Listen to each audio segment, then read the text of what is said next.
Okay. You're on, John. Okay. Hello, welcome to the Josh Volinski Show. And today I have the great honor to have a wonderful guest, C.K. Larson. Kay is an Upper West Side writer and independent historian who for 20 years has been a leader in the field of women's military history. As if I didn't know, because I hear her Tuesday nights on weaponry over WBAI 99.5 on the FM dial. Now, women have done many things in military history, and now it's just beginning to come to light. So Kate has also written The Only History of Women in World War II, Till I Come Marching Home, the only major book of women in World War II.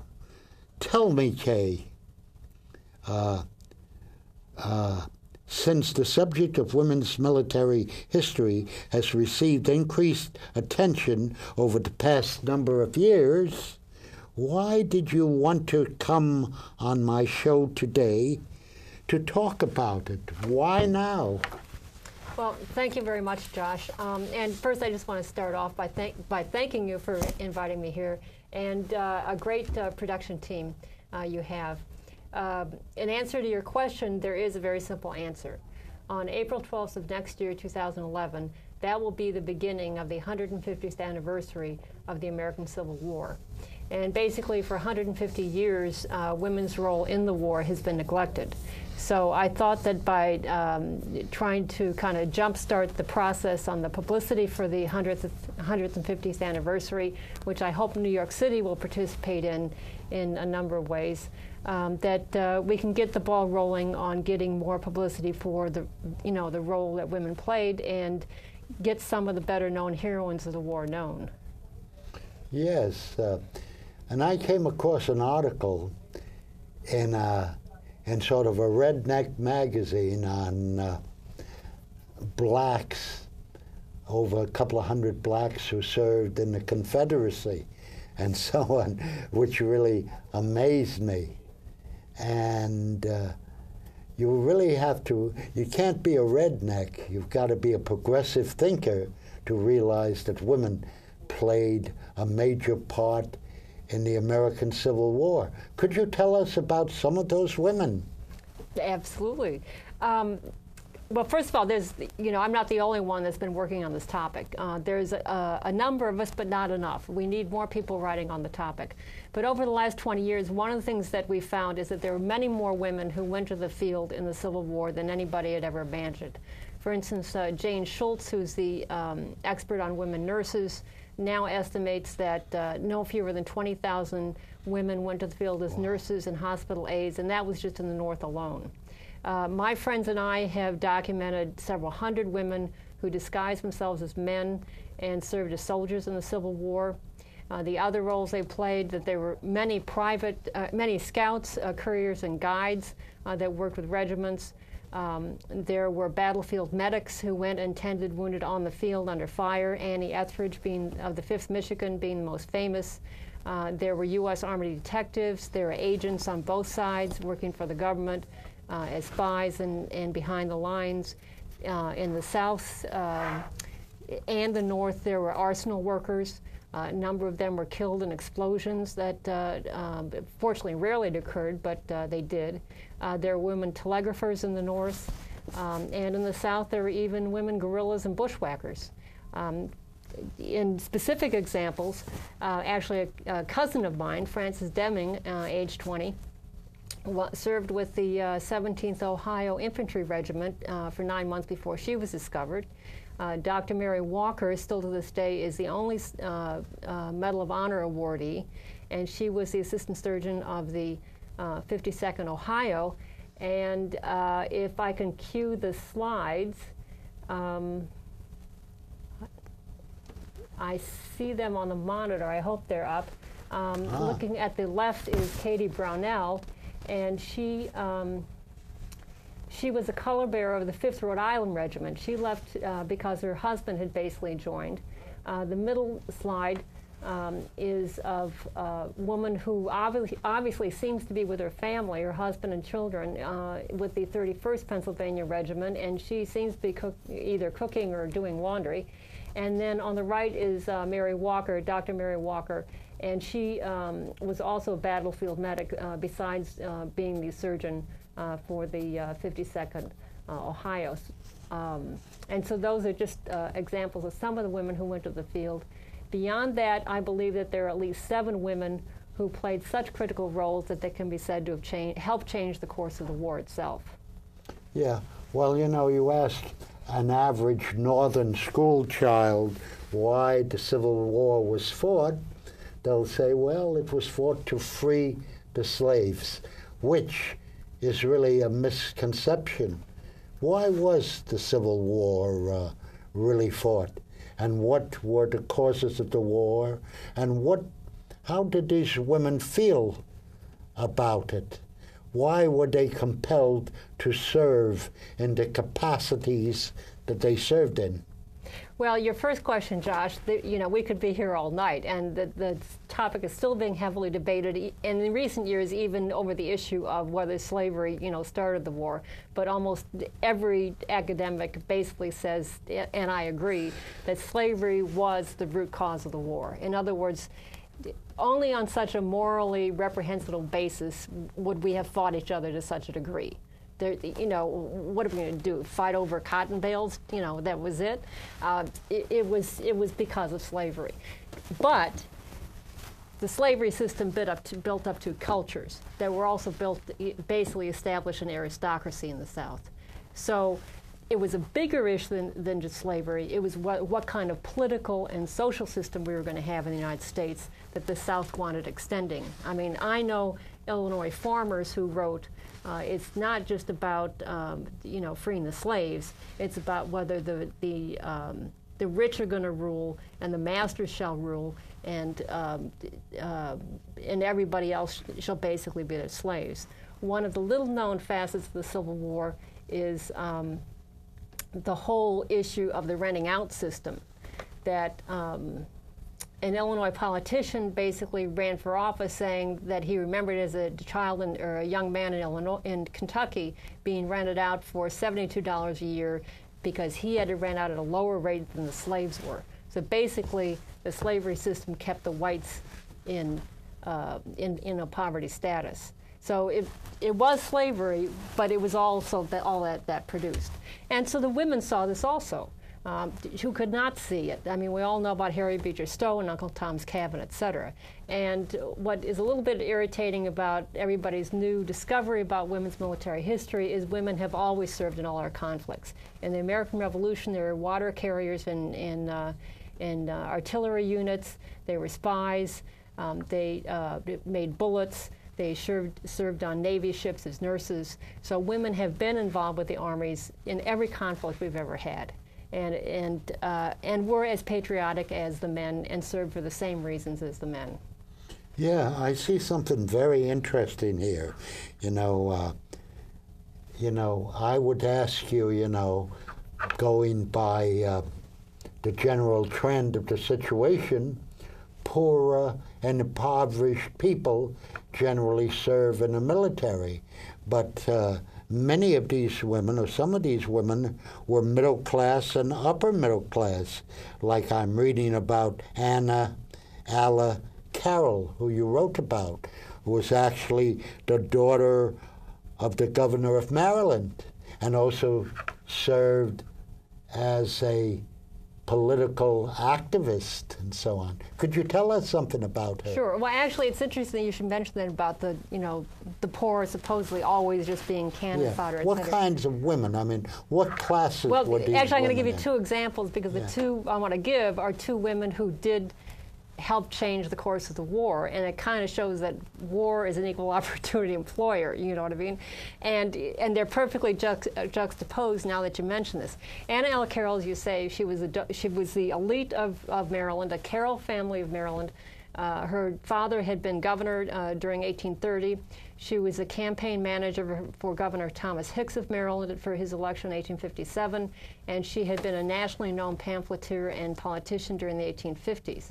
So when the war broke out and the secession crisis occurred, and the Confederate States were, leaving the Union, the capital was under threat, and even a congressional committee admitted that had Virginia and Maryland both seceded, then the federal government would have been on the lam. It would have had to evacuate the seat of government. And the Confederates were trying to do that. We're trying to run the federal government out of town, basically. The Confederates had recruited a standing army inside the Capitol, and there were drilling militia surrounding, the Capitol, et cetera. So Carroll started writing political pamphlets that supported the actions of the Lincoln administration to defend the Capitol. And so her pamphlets did three things. They helped keep Maryland loyal during the secession crisis, and her friend Thomas Hicks was a pro-Union governor with her encouragement. Her pamphlets helped stave off a possible Confederate attack on the Capitol in Washington. And thirdly, they helped elect a Union governor in November of 1861. But the thing that Carroll's most noted for is that in the fall, she was out in St. Louis acting as a military secret agent. And she provided a plan to the Lincoln administration advocating an advance on the Tennessee River to invade the Confederacy as opposed to the Mississippi. To this day, that has been denied by people, but there's 20 years of congressional hearings that testify to that fact, including by government officials. And there's also strong evidence that the submission of Carroll's plan resulted in the appointment of Edwin Stanton as Secretary of War. The second woman is the opposite of Carroll. She was a freed slave who was working as a housekeeper for a Confederate engineer in Norfolk. She was black. Right, black, Norfolk, Virginia, and he happened to be working on the Confederate ironclad Merrimack that was about to attack the blockading squadron that had kept ships bottled up in the Hampton Roads and access to Richmond. So one day she appears at the Navy Department office in Washington, D.C. She had made her way on foot through dangerous Confederate lines, and she had in hand the construction plans for the Merrimack. That she'd overheard the officers, she understood its importance, she had seen the progress of the construction at the docks, and she reported to Gideon Wells, who she met with personally, that food was being brought on Merrimack, the guns were being fitted, and it was going to attack soon. And so within a week or two, the U.S. ironclad Monitor was on its way to Hampton Roads, and on March 3rd, 1862, March 9th, 1862, the legendary Battle of the Monitor and Merrimack took place in Hampton Roads. A lot of people say that it was a draw, neither ironclad was really, sunk, but the fact is the Merrimack withdrew. Had the Merrimack prevailed that day, the Richmond, the capital of the Confederacy, would have been open to foreign shipping. Britain and France might indeed have recognized the Confederacy, and that might have brought them into hostility with the whole United States. So this poor black, well, I don't know how poor she was actually. I mean, she was earning a living, but this modest black woman endangered herself, walked on foot to Washington carrying the plans for the Merrimack. So she and Carroll are really two very good bookends that, like I said, war is an equal opportunity employer. Yeah, it's fascinating. And everyone is in a position to make a contribution, basically.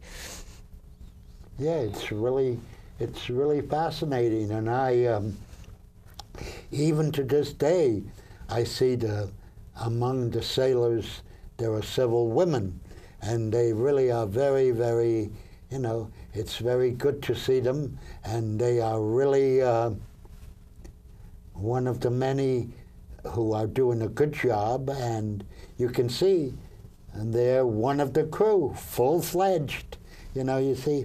Now, I want to ask you a little about spies, because we all love spies, you know, Mata Hari and Tokyo Rose and all that stuff. Now, are these women in the Civil War, were they as colorful and dramatic as Tokyo Rose and Mata Hari? Well, I would say even more so, actually. There's actually, I mean, this is one of the things that keeps you going on the topic, is that the people are so colorful. Aside from, I mean, Carroll and Levester both basically acted as spies, but in a larger, you know, strategic sense. The two of the people who had some very tactical importance were, the first one is Rose Greenhow, and she is probably the most important woman to the Confederacy. And again, she's kind of a bookend to Carroll. She came from a high-level Maryland family. She was a confidant of John C. Calhoun. He boarded at her family's boarding house, and she nursed him on his deathbed. Her husband had been a high-level State Department official before he died, and she was an inveterate secessionist, etc. So when the war broke out, she had set up, at Confederate urging, a large spy ring in Washington, and she had access to every high official. So in July of 1861, at Lincoln's urging, Union forces marched on Confederate forces then located near Manassas Junction, Virginia. And that resulted in the First Battle of Bull Run that occurred on July 21st, 1861. Greenhow got delivered to Confederate General Beauregard the date of the Union March, that Irvin McDowell was to leave Washington on July 16th. So given this information from Greenhow and some other sources, Beauregard requested reinforcements from Jeff Davis, who was then actually in Alabama. And they brought down Stonewall Jackson from the Shenandoah Valley. He arrived late in the afternoon of July 21st, the day the battle was occurring, and Jackson's reinforcements turned the tide of that battle. And as a result, the Confederates basically won. Union troops were routed back to Washington. Many people, including myself, believe that had the Confederates lost that day, the Civil War may have ended then. So Greenhow's contribution is just, you know, outstanding. The second woman is one of your smaller finds of the war. She's only referenced in one war record dated November 20th, 1863. She's only known by Miss Reed, but she was a scout for the Union. And given the information in that record, I believe that she located where the bulk of the Confederate forces were located on Lookout Mountain. And as a result of that, I believe that that's why the Union attacked on the peak, the north peak of the mountain, where only 3 brigades were located. And as a result, the Confederates were overwhelmed. They had to fall back east to Missionary Ridge. A short time later, that battle was held. The Union was victorious. The Confederates were then driven into Georgia. That opened the door for Sherman to fight the battles through Georgia, go to the sea to Savannah, then come up through the Carolinas and Virginia, and that left Robert E. Lee trapped in Western Virginia, and he surrendered to Ulysses Grant on April 9th, 1865, and that virtually ended the Civil War. But, I mean, obviously there was more factors involved than Miss Reed, but it just shows that a little intelligence can go a long way. And in wartime, women have provided a lot of it. Yes. Yes, well, you know, there's a strange dichotomy, and that is that we all are veterans of the financial world, the corporate world, and when we discuss women managers and supervisors, we know that deep in our heart, or we should know, or be able to understand that women can serve in these jobs and do a splendid job.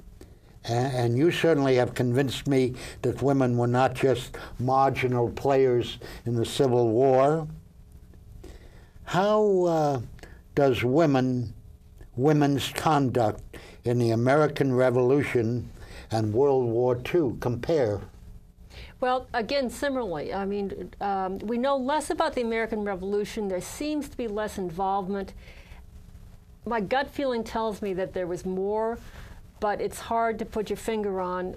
I think part of the problem was a lack of transportation and communication, that people lived in such isolated places it was hard to know what anybody was doing at any one time. There were a few women soldiers in the Civil War, but again, another phenomenal contribution, which basically began the war, was that of American-born Margaret Kemble Gage. And she was the wife of Thomas Gage, who was the military governor of Massachusetts, sent in after the Boston Tea Party to put down that rabble, in Boston. And strong evidence indicates that Kemble Gage provided the information to the Patriots that her husband's troops were going to march on Concord to find the rebel cache of arms. And then, of course, we all know that the Massachusetts militia met them on the Lexington Green on April 19, 1775, and that actually began the American Revolution. In World War II, again, we have the battlefield nurses being real heroines. Few people understand that during World War II, there were also no front lines. The artillery ranges since the Civil War have been 2 miles. Women were bombed, strafed, plane crashed all over the world, imprisoned, tortured, were involved in the French resistance and the Filipino resistance, Americans were. And altogether, 30% of the registered nurses in the United States were commissioned in the United States Armed Forces. And I might add that they were registered nurses when they signed up. In other words, the government didn't pay for their education. They were already trained, health professionals, when they entered, the services. But in just another example of women's contributions that was critical, there was a detachment of 20 women Army Corps members serving with the Signal Corps in New Guinea from MacArthur, and their job was to decode the message traffic for the Japanese merchant ships, which were supplying Japanese forces on... Were they also experts in code? Well, they were... A lot of them had... They weren't experts in ciphering, but a lot of the messages had been broken because the Japanese had to use the same format, and they knew some of the key words. So then they would piece together which words, occurred in the same places, and to fill in sentences, et cetera, and to understand the full text of each message.